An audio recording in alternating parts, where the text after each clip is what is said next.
huduma ya ukombozi na uponyaji. Homina Hosanna Ministry of All Nations, kutoka kwa Mtume G.K. Mwansasu.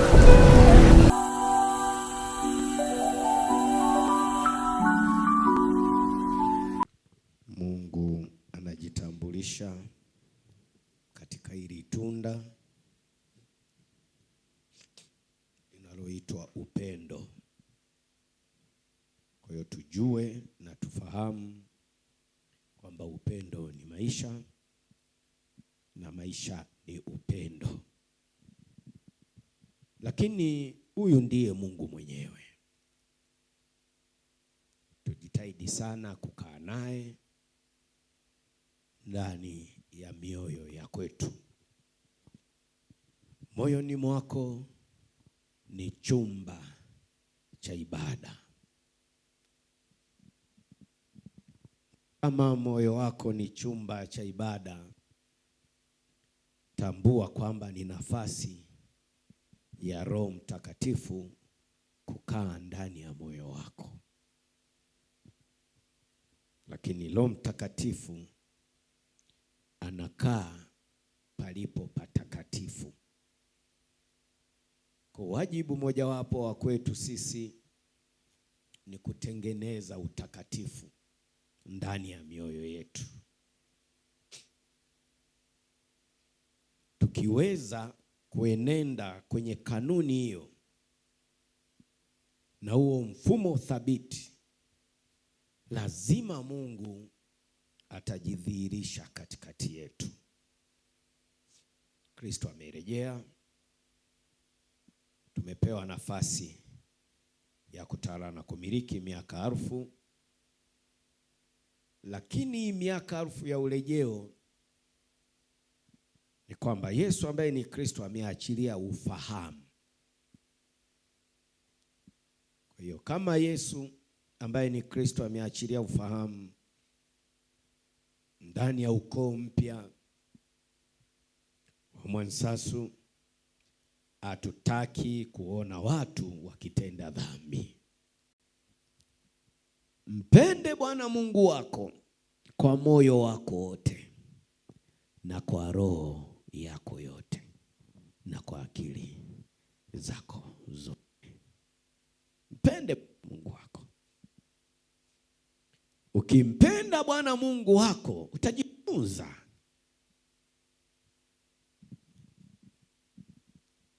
Hutajiachia kama wanyama mitaani. Kwa nini? Wewe ni mtumishi wa Mungu.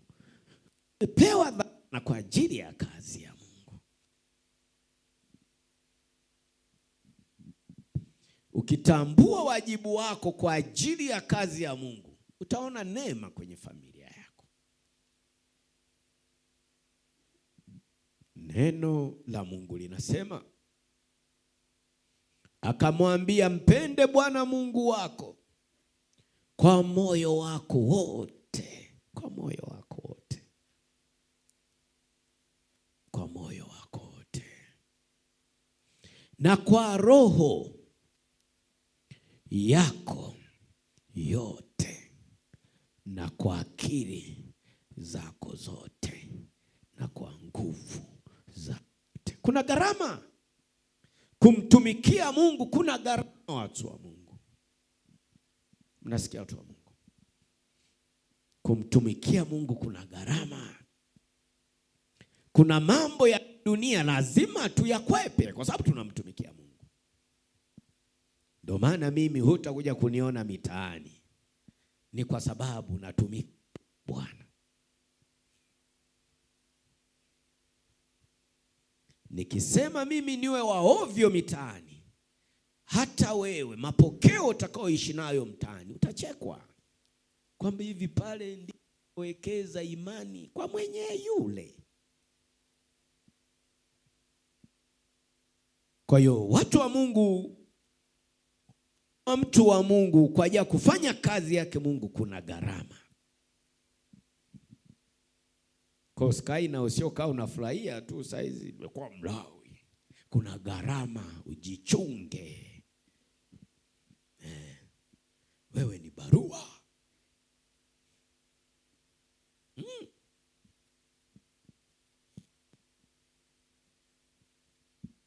Kwa hiyo uliopewa dhamana ya uokovu, jichunge, tunafuatiliwa sana. Kwa hiyo gharama mojawapo kubwa ni kuwekeza kwake huyu Mungu. Mungu akishaona uwekezaji tuliouweka kwake, lazima ajifunue kwenye maisha yetu. Tunalia, tunahangaika, ni kwa sababu hatuna upendo na Mungu wetu.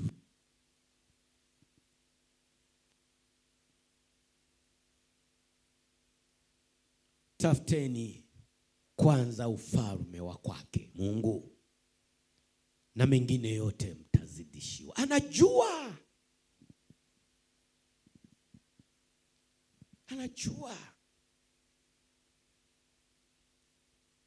Ukishaokolewa, ukishafunguliwa, tulia, umeanzisha maisha mapya. Nini tena nyuma?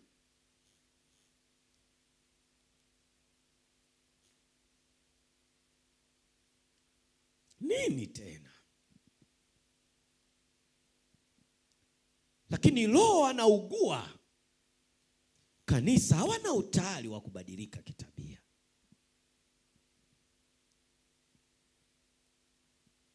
Kumbukeni, uokovu ni mabadiliko ya tabia. Tuache kujisahau, watu wa Mungu. Tukibarikiwa kidogo tu tunasahau. Mtu yoyote anayeishi maisha ya kutokumbuka alikotoka, maisha yake lazima yaishie njiani.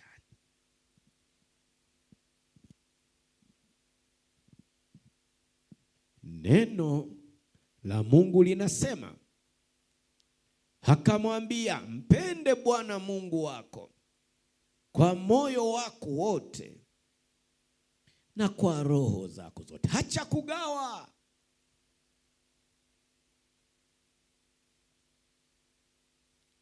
Na kwa akili zako zote, hacha mgawanyo huo. Na kwa nguvu zako zote, wekeza kwake Mungu.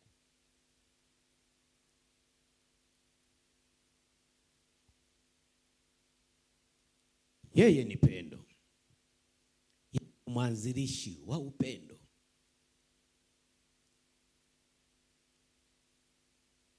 Kama yeye ni mwanzilishi wa pendo, ni lazima hilo pendo lionekane katikati ya familia zetu.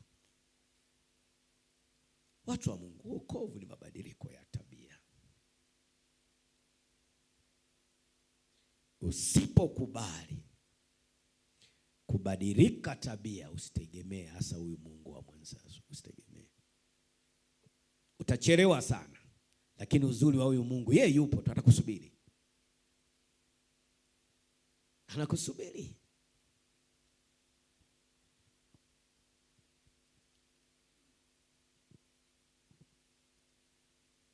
Makanisa ya wokovu ni mengi sana, zaidi ya miaka 2000. Watu wameokoka, lakini hakuna matokeo. Nini kikwazo? Tabia. Hata mtaani ukipita utasikia hizi tabia chafu za warokole. Tabia. Ndoa za waliokoka sio barua, hazina matokeo. Vijana waliokoka sio barua. Ndio maana kuna vijana wataki kuokoka, kwa sababu tabia ya vijana.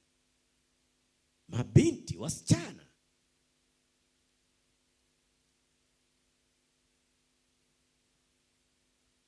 Lakini yote haya Roho anataka niseme, huko mara hapa umefunguliwa,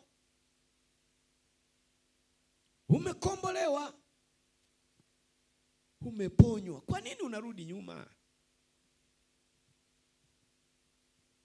Na wakati ukombozi ni gharama, watu wa Mungu. Kukubali kuwa ndani ya Yesu ambaye ni Kristo wa ukweli kuna gharama. Umepata hiyo neema, Umeshaingia Edeni, nini unatoka?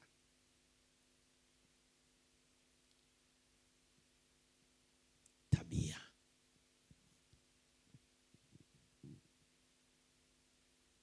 Tabia. Kwa hiyo asili ya kanisa ya watu waliokoka, tunajifunga wenyewe. Manake tunampa nafasi shetani aendelee kutukandamiza. Na wakati ya shetani amefungwa miaka 1000, kuna neema ya urejeo, ufahamu tunao. Lakini yote haya yanatokea ni kwa sababu hatuna upendo na Mungu wetu.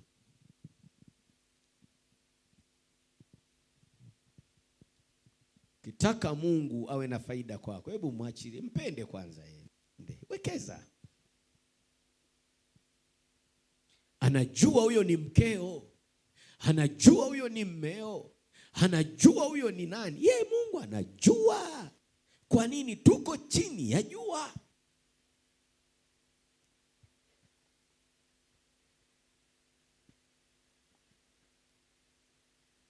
Umuhimu wa kitu. Mungu ni roho na shetani ni roho. Hizi ni falme mbili zinazoshindana. Lakini katika ushindani wa hizi falme zinakutegemea wewe mwanadamu, ili chini ya jua ziweze kujidhihirisha. Mtu wa Mungu, umepata neema ya kuikimbia dunia. Dunia ni tamu kweli.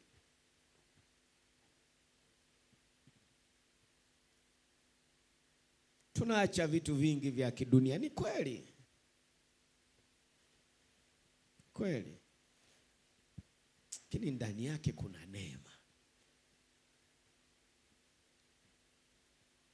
Lakini yote haya chanzo chake ni kwa sababu hatuna upendo na Mungu wetu. Ungempenda Mungu wako, usingetenda tena dhambi. Ungeamua kubadilika kwa hizo tabia. Hizo tabia ambazo ndio chanzo cha changamoto ambazo haziishi, ni kwa sababu hujampenda Mungu.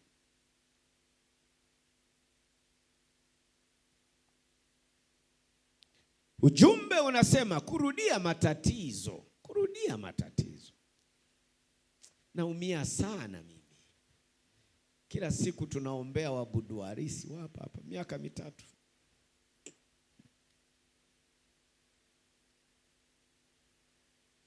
Naumia. Kumbukeni nilisema huu ni wakati wa waabudu halisi wa kutawala na kumiliki. Tuhangaike hapa, kwa nini biashara haziendi? Mimi ndo kazi iliyobaki kwako. Kwa nini biashara isongi mbele? Nililie hilo.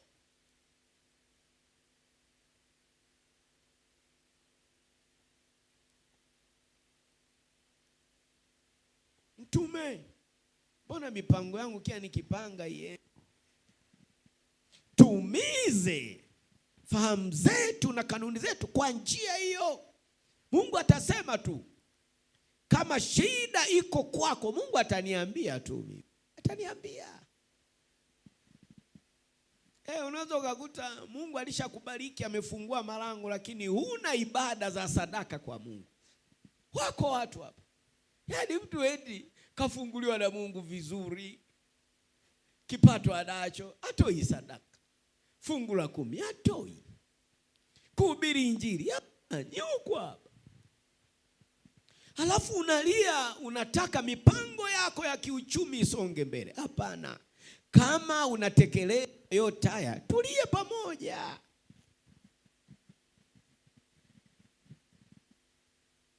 Mathayo 12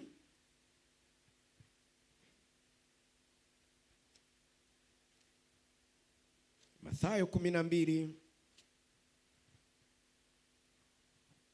mstari wa 43.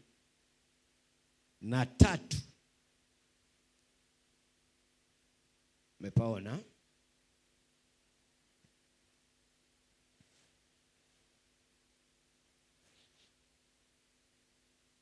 umepaona. Mathayo 12 mstari wa 43, neno linasema pepo mchafu hamtokapo mtu upitia mahala pasipo maji. Pepo mchafu hamtokapo mtu upitia pahala pasipo na maji. Ndio maana Mungu amenituma niwaambie nyi Walawi, jaribuni kuishi watakatifu. Utakuja kudhalilika siku moja.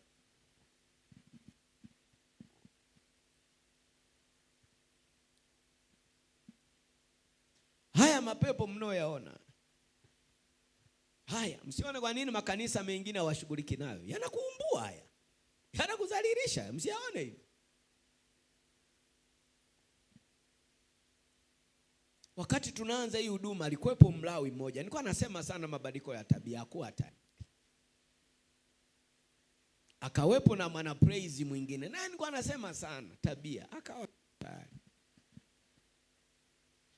Fika sehemu wakaanza kupishana hapa hapa kwenye hii madhabahu. Yaani wanachukiana ile kutokea. Lakini wakiwa mbele ya mtume mwansaso wanasema Yesu ni Bwana. Huyu Mlawi mmoja alikuwa wa kiume, praise alikuwa wa kike.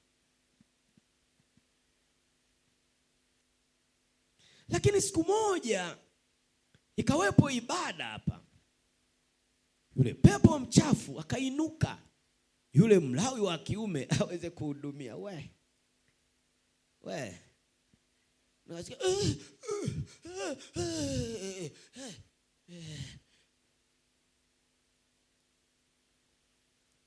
pigwa na pepo.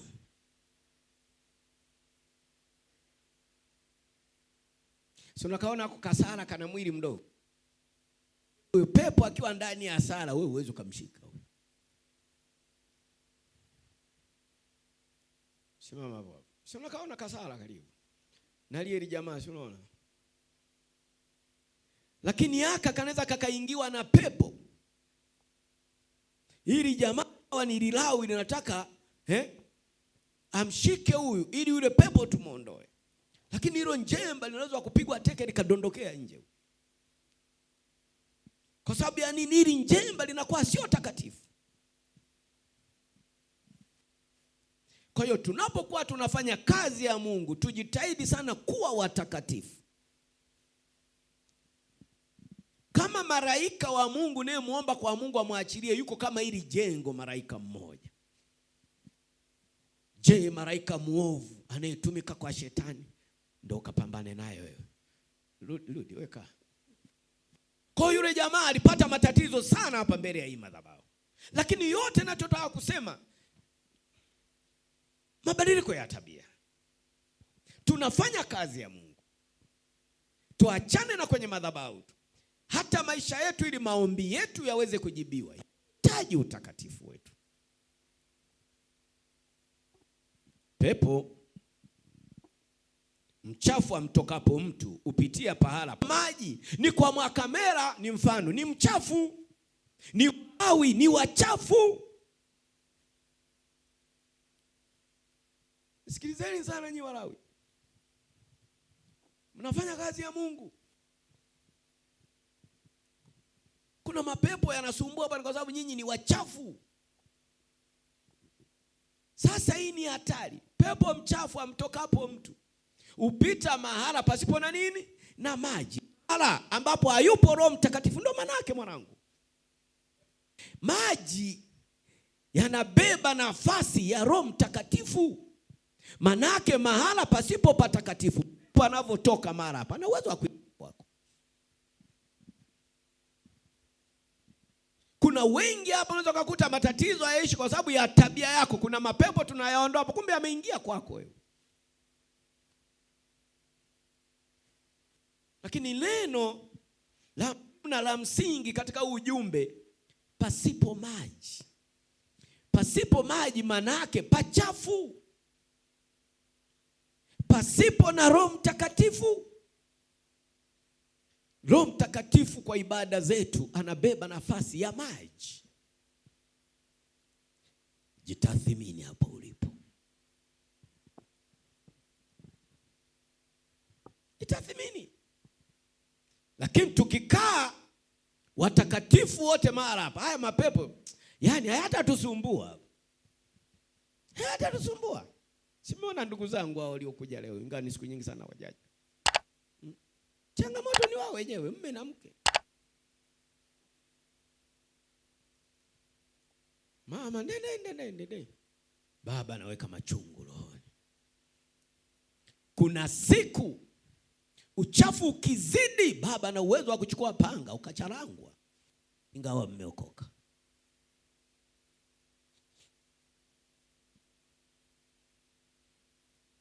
Kwa hiyo ujumbe wetu wa leo unaposimama zaidi, unaangalia namna ya mabadiliko, namna ya kukaa watakatifu. Pepo mchafu amtokapo mtu upitia mahala pasipo maji, akitafuta mahala pa kupumzika. Kwa nini sisi tuwe geto za mapepo? Kwa nini? Watu wa Mungu, hivyo ulivyo mwanangu, nini sisi mnayafanya? Nini? Unaona gharama ya wokovu? Hiyo ndio wokovu. Maana yake matatizo yetu hayatuishi ni kwa sababu hatujabadilika. Mtaa mzima wanafanya maombi, yale mapepo yanavyofukuzwa yanaangalia ni nyumba ipi ambayo ni chafu. Hayupo Roho Mtakatifu, ndo anaona nyumba ya kwako Mwanaumina. Nantia aibu. Nantia aibu.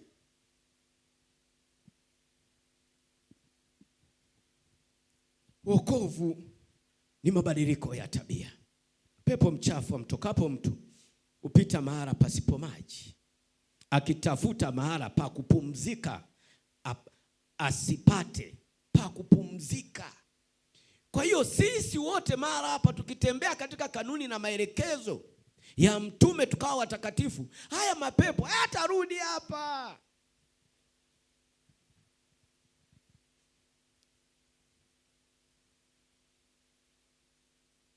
Hivyo kweli unaombewa mara kwa mara hapa, afu mezaa na mme wa mtu. Nahubiri kila siku.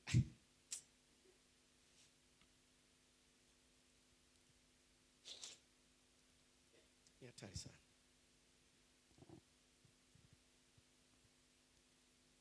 Mmoja alitusumbua sana hapa. Zaidi ya mwaka amekombolewa, maisha yenyewe yalikuwa ovyo.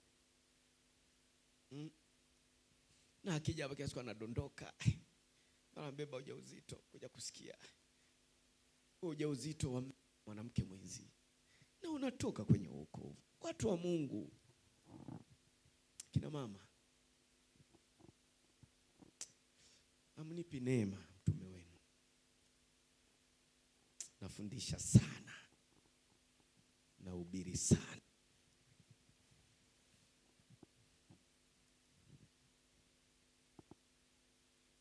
Mme wa mwanamke mwenzio.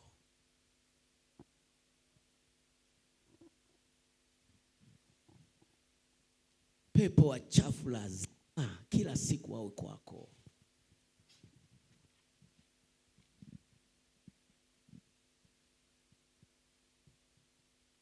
Kama umekombolewa, kama mnavyojua, nikaruhusu rehema kwake.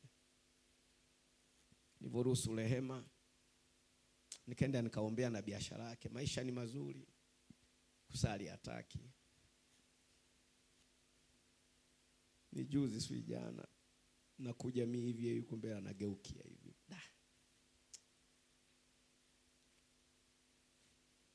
Lakini kwa sababu napanda maji, kesho muona tu hapa. Tamuona tu hapa. Tamuona tu hapa.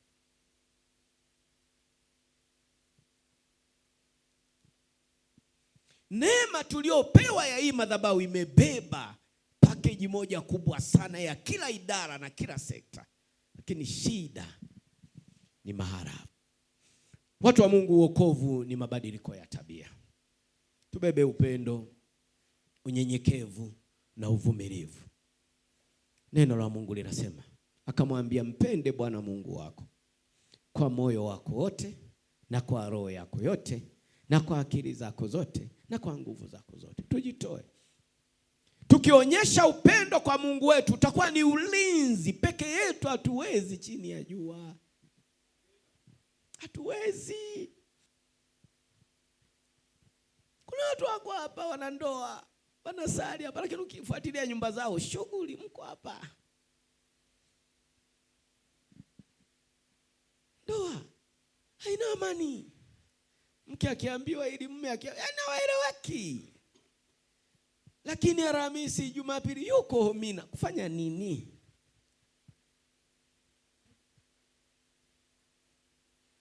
Petro wa pili 2:20. Tubadilike watu wa Mungu. Tubadilike.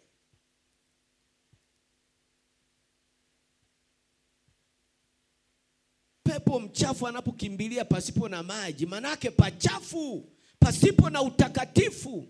Maji yanabeba nafasi ya Roho Mtakatifu. Tulio wengi ni wachafu. Narudia tena, ndio maana Mungu amesema niwaambie Walawi, kama upo Mlawi ambaye ni mchafu, jitathmini. Hii ni kazi ya Mungu. Kwani ukisema nimechoka, kwani kuna shida gani?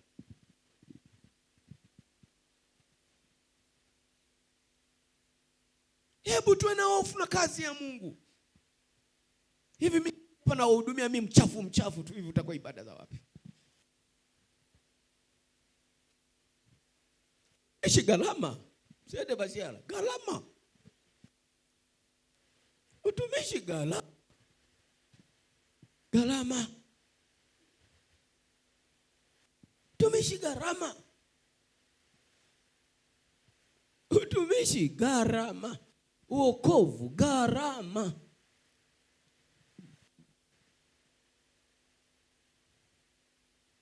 Pasipo maji, manake ambapo hapana Roho Mtakatifu, pale pachafu, pepo wanaingia kwako. Jitathmini. Matatizo hayaishi, changamoto haziishi, ni kwa sababu ni mchafu. Tabia.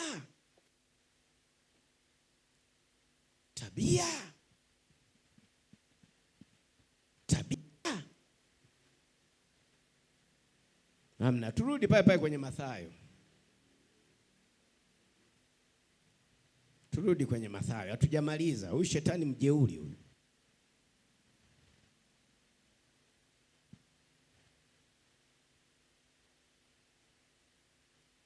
Pepo mchafu amtokapo mtu upitia mahala pasipo maji, hakitafuta mahala pa kupumzika asipate.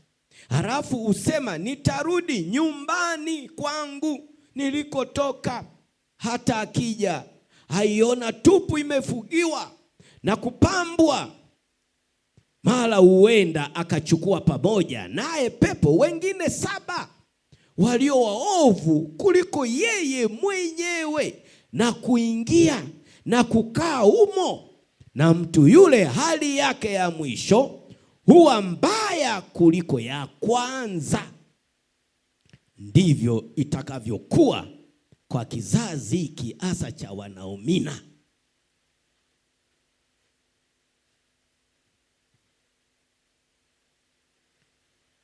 Nikisema basi,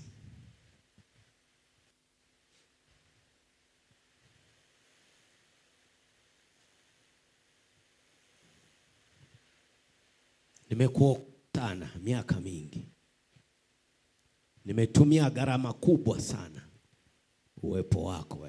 Kama unisikii utalaaniwa. Kuna mmoja tena nimetamka, nimesema na alaaniwe. Sio la kunisikia mimi nikisema. Kama ni kumuokoa, nimemuokoa sana, na laana imtafune. Watarudi zaidi. Maisha aliyoyaishi miaka yote yatakuwa zaidi.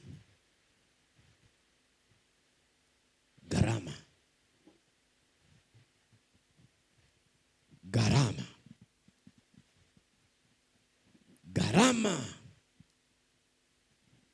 natumia gharama.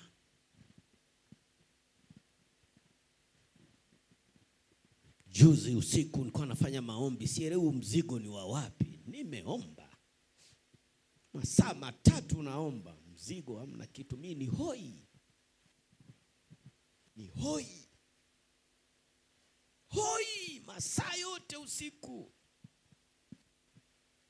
Lakini Roho akaniambia hebu tu Biblia usizile huo mzigo ili ndani mwako, hebu tafakari andiko fulani. Nikachukua Biblia, tafakari andiko, acha kidogo nidondoke, ule mzigo sasa ndo unanitoka mimi. Na huo mzigo ukiangalia ni wa kwako wewe, mtu wa Mungu, ambaye kila siku nakuhubiria hutaki kubadilika. Hapana.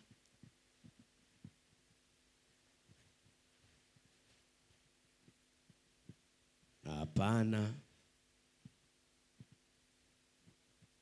Ni gharama.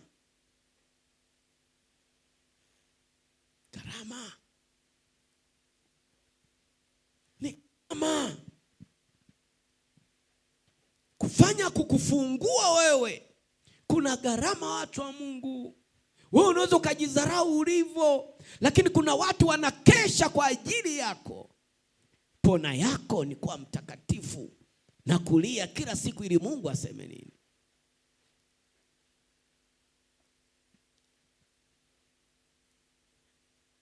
Kuna mwingine naye juzi hivyo hivyo. Tena nimejitokea huko mtoa maombi na nini, nifike hapa mama mtume ameandaa na chakula kabisa mezani. Roho ikaniambia hapana, uwezo kala, lazima aombewe huyo. Hiyo si ita. Watu wa Mungu, kumuokoa yule mtu kulikuwa na gharama moja kubwa sana. Sana. Acha.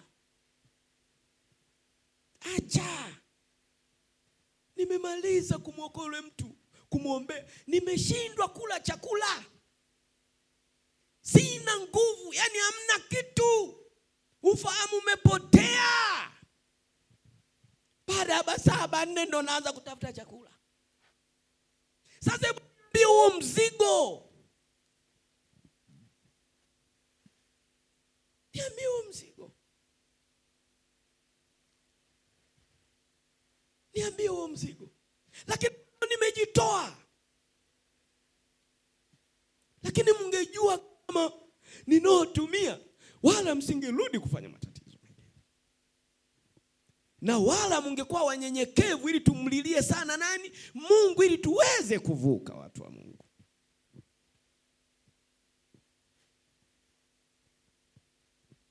Kuna gharama.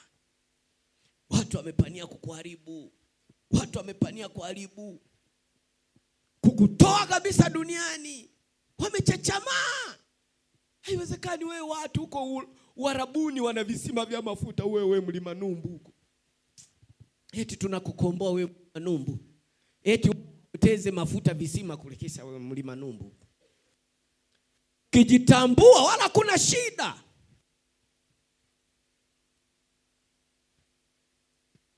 Petro wa pili 2:20 tumalize.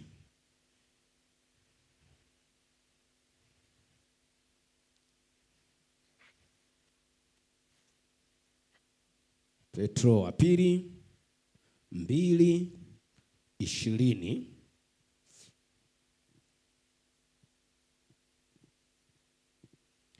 Neno la Mungu linasema, kwa maana wale waliokwisha kuyakimbia machafu ya dunia kwa kumjua Bwana na Mwokozi Yesu Kristo, kama wakinaswa tena na kushindwa, hali yao ya mwisho imekuwa mbaya kuliko ile ya kwanza. Inakuwa mbaya. Ulishapata neema ukafika Omina, tukatumia gharama ya kukufungua. Unarudi tena mtaani. Nguruwe ameoshwa vizuri, nguruwe anarudi topeni. Kwa nini ukale matapishi yako nini urejee matapishi, mtu wa Mungu? Ndio maana tunakiri kanisa hapa lilipo limeshindwa kwenda mbele, ni kwa sababu watu hatuna utayari wa kubadilika tabia. Watu wa Mungu, wokovu ni mabadiliko ya tabia. Tukiweza kuishinda hii roho, tukabadilika tabia, chochote tutakachomuomba Mungu hakika tutajibiwa. Kwa maana wale waliokwisha kuyakimbia machafu ya dunia kwa kumjua Bwana Mwokozi Yesu ambaye ni Kristo, hawa watu uruhusiwi, utakiwi kurudi nyuma.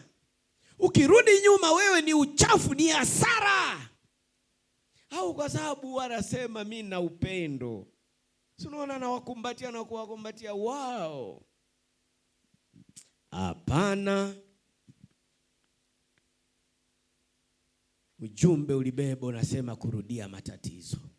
Neno la Mungu linasema, akamwambia mpende Bwana Mungu wako kwa moyo wako wote na kwa roho zako zote na kwa akili zako zote na kwa nguvu zako zote. Kama utaona haya machungu ukamwonea huruma mtume, maisha yako yatabadilika sana. Naumia, nateseka kwa ajili yenu. Silali ili dunia nimeikimbia. Kuna maisha yangu mengine yenyewe yani hayapo, sababu ya kuanzia wewe muda wote. Wewe unafikiri mimi nikishinda mfuafu unaumwa ghafla kwaje?